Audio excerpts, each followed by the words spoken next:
Hey, what's up? It's Jim, and I just got back from the new film Stranger by the Lake. This is a French film directed by Alain Guillaudy, Frank, who goes to a lake in France on his vacation. It's a lake specifically for cruising for other gay men or hooking up with other gay men. And he goes there on the first day of his vacation, meets an overweight, recently separated man from his wife, or he says girlfriend, I believe, Henry, who's just sitting off to the side, who's a lumberjack. And Frank hangs out there for a couple days and hooks up with a couple of guys. And then one night he comes there very late and sees Michael, who looks like kind of a Burt Reynolds centerfold from the 70s. Some say Tom Selleck, but the director says it's more Burt Reynolds. But he sees him drowning someone, and Frank doesn't call the police and doesn't warn anyone or anything like that. He seems to be more intrigued and starts falling in love with Michael as he continues to hang out at this secret lake location. This film only takes place at the lake. Although it is from Frank's perspective, you only see each day when he comes to the lake. So I know a lot of people say, oh, well, the third character in this film is New York or San Francisco or, you know, pick a city. And I don't feel like the lake is its own character per se. I think it's Frank's interpretation of the lake that is setting the perspective, because you're never there when he's not there. There are a few times, actually, fairly notable ones towards the end, where it's not from his perspective.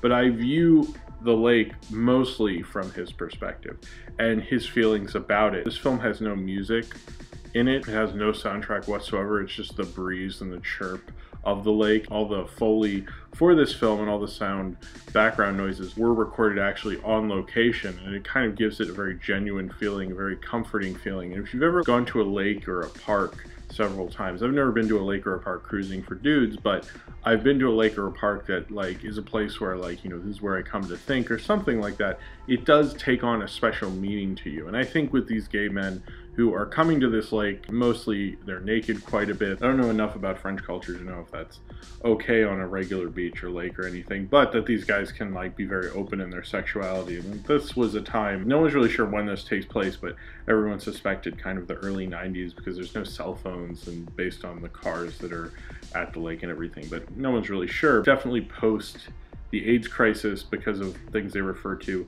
and it's definitely pre-cell phone. So, I mean, the 90s would probably be a good bet. It's a place where they can be free, much like a park where you just come to walk by yourself. I think it has that openness about nature, but also that intimate setting. It has a real sense of community in this place between these men. You see the same characters over and over again because you're almost living through this one guy's experience in this location, and when you go to the same place you end up seeing similar people at the similar time you go. There's several different guys he hooks up with. There's this guy in a Batman shirt, there's this other guy that you keep seeing jerking off to other guys having sex. He's not played for laughs, but does get a little funny after a while. The setting of this film is very strong and it's shot very beautifully by Claire Mathon. Its simplicity in its storytelling, but showing how much you can do with such a simple story and how little the director's really using to tell this story, and how leisurely he's telling kind of a murder mystery. Ideas of other murder mysteries are clearly on display here, because if you look at the character of Michael almost feels to me like when you take a film noir and you have a femme fatale who the lead male straight protagonist knows is dangerous and goes after her because it's like kind of sexy, it's fun. And in here, it's like Frank goes after Michael, and Michael looks like kind of that ideal. Like a femme fatale is always a very straight male perspective idea of like a sexy woman, and Michael is straight out of, like, I read in another review on RogerEbert.com saying he's straight out of a male centerfold from the 70s or 80s. He's like an idea of, you know, beauty, of that's very attractive, you know, whether he drowns someone or not. And I think that's really interesting about it. It definitely has the vibe of being on vacation, because when you're on vacation and you like don't really know what time it is, you don't really give a shit because you're on vacation. It definitely feels like that. It takes a while for even the mystery to get going. And I often think about mysteries, and I often say about mysteries to people, is that I feel like finding out the mystery is better than the mystery itself. I kind of think of that more to condemn bad mysteries. The way they find out the mystery and the way the mystery is being revealed is good enough. it doesn't really even matter. And I'd say that's really true for Stranger by the Lake, where I'm so interested in how this story was told and the perspective that was given to it. And not just because it's from a gay perspective. Honestly, that's just like another element to it. The idea of being in a singular location that people have to go to every day and only seeing it from that perspective is interesting enough, really. And I think that speaks to the strength of this filmmaker, is that there's so many interesting ideas to it. There's so many long takes, there's so many beautiful location shots.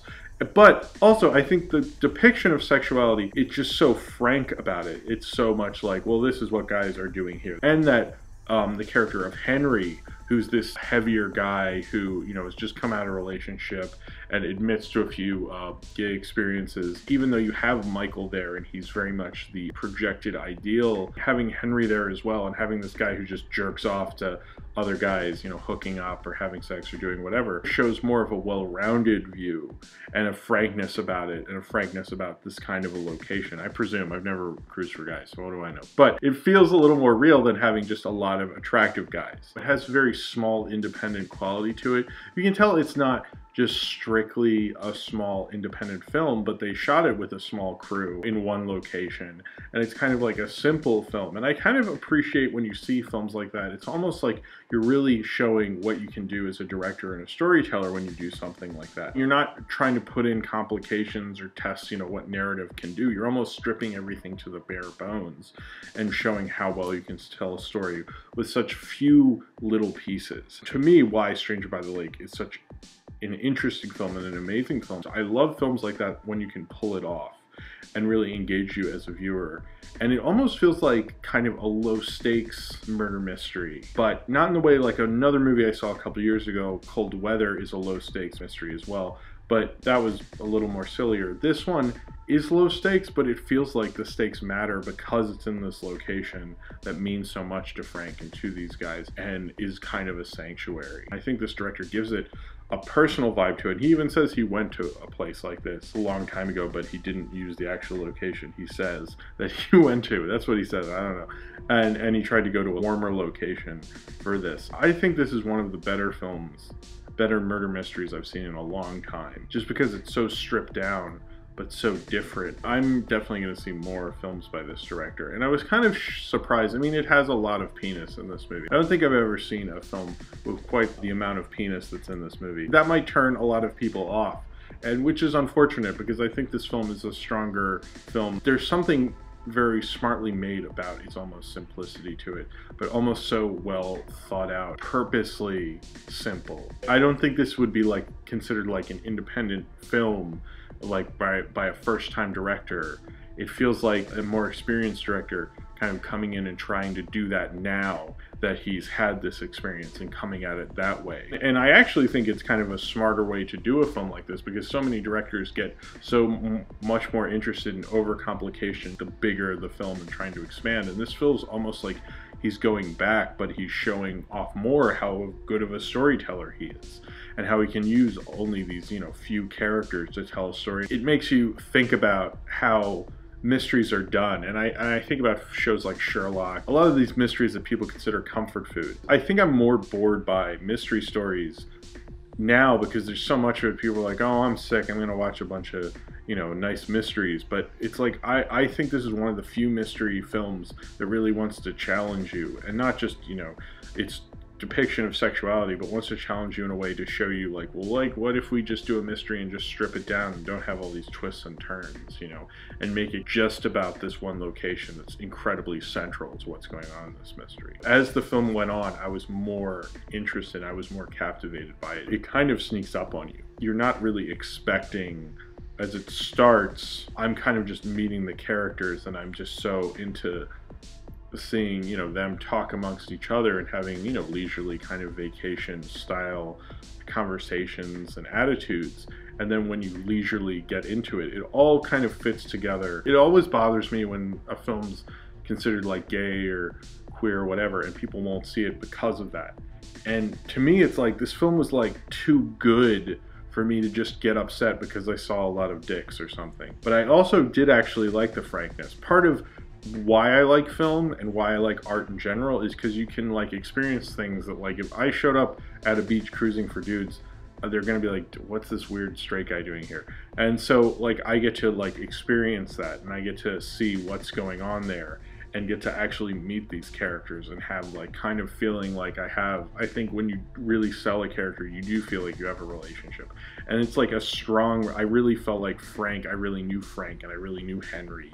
You know, I'm not sure about Michael, he was a little freaky. I really felt like I knew that location and knew what the lifestyle was like there. For all of that, I just love this film. But most of all, I think the storytelling in this film shows me a very strong, amazing director Alan Gautier is. I think one of the things that turns me on most is storytelling, and I like kind of simple, stripped down storytelling, and I think this film has such a simplicity to the intimacy with the characters that I can't help but be captivated by, and can't help but be brought in by this mystery and want to see what happens next. So if you have seen Stranger by the Lake and you would like to talk about it, then comment below in the comments and subscribe if you would like to.